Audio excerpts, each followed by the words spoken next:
Assalamualaikum warahmatullahi wabarakatuh. Bersama saya, Faiz Novita Isti Amalia. Dan saya Zaki Mubarok. Nah, teman-teman, dinasti Aghlabiyah merupakan sebuah dinasti yang pusat pemerintahannya berada di Qairawan, Tunisia. Nama dinasti ini dinisbatkan dari nama Ibrahim bin Al-Aghlab. Beliau adalah seorang Khurasan yang menjadi perwira dalam barisan tentara Abbasiyah pada masa pemerintahan Khalifah Harun ar-Rasyid 13. Pada saat itu, Khalifah Harun ar-Rasyid mengemukakan bahwa ia merasa terancam dengan hadirnya dinasti Idrisiyah.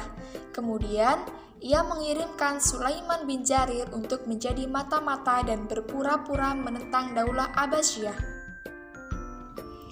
Bersamaan dengan hal itu, Khalifah Harun ar-Rasyid juga menyerahkan kawasan Tunisia kepada Ibrahim bin Al-Aghlab dengan segala hak-hak otonomnya dengan tujuan untuk menahan bila Idrisiyah melakukan ekspansi ke negeri Mesir dan Syam.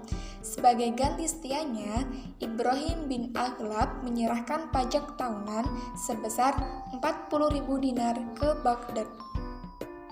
Berikut ini tokoh-tokoh dari dinasti Aghlabiyah. Ibrahim bin Aghlab, yang merupakan pendiri dari dinasti Aghlabiyah pada tahun 800 Masehi dan berkuasa selama 11 tahun. Kemudian, kekuasaan tersebut diteruskan oleh para pemimpin berikutnya, hingga pada kepemimpinan yang terakhir, yaitu Abu Mudhar Ziyadatullah III, tahun 909 Masehi, dinasti ini memasuki masa keruntuhannya.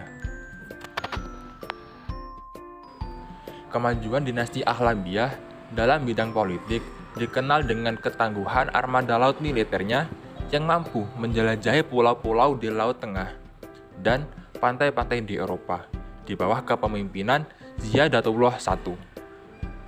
Suatu armada yang dikerahkan untuk menggoyangkan posesir Italia, Prancis, Korsika, dan Sardinia. Kontribusi terpenting dalam ekspedisi ini adalah untuk menyebarkan peradaban Islam hingga ke Eropa. Nah, dalam bidang kebudayaan, dinasti Aghlabiyah mampu membangun beberapa kota menjadi kota yang megah. Di antaranya adalah kota Tunisia dan Sisilia. Selain itu, dibangun Masjid Qairawan yang megah pula. Pada masa pemerintahan Ziyadatullah, dibangun 10.000 benteng pertahanan di Afrika Utara dengan konstruksi dan arsitektur yang megah. Kota Sisilia yang dikuasai dinasti Aghlabiyah ini sebagai wilayah transformasi ilmu dan juga kebudayaan Arab serta Islam ke wilayah Eropa lewat jalur tengah. Di bidang ilmu pengetahuan, dinasti Aghlabiyah juga mengalami kemajuan. Hal ini dibuktikan dengan keberadaan kota Qairawan sebagai pusat penting bagi perkembangan madhab Maliki yang menggantikan kota Madinah loh. Di kota ini lahir sejumlah intelektual Islam terkemuka madhab Maliki.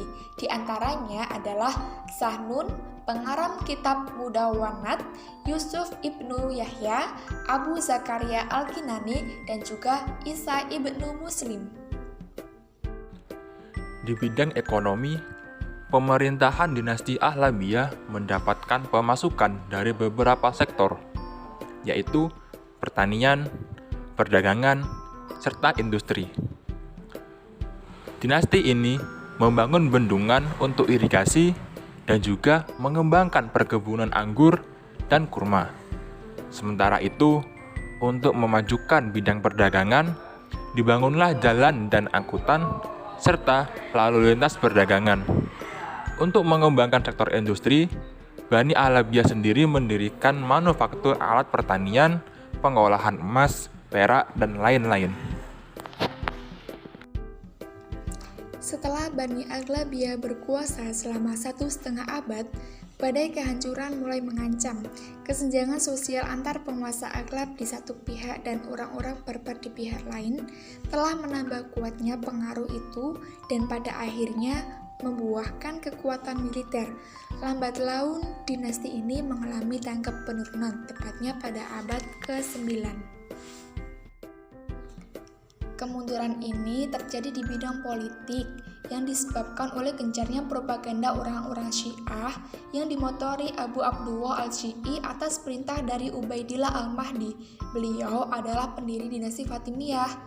Kuatnya pasukan yang dibentuk kelompok Syiah dari sekte Ismailiyah ini kemudian mampu menggulingkan dinasti Aghlabiyah pada tahun 909 Masehi yang pada saat itu dipimpin oleh Syiadatullah II dan sekaligus menandai berdirinya dinasti baru dan terkenal bernama dinasti Fatimiyah. Artinya, dinasti Aghlabiyah juga berakhir di tangan dinasti Fatimiyah. Sekian teman-teman semua, terima Terima kasih. kasih.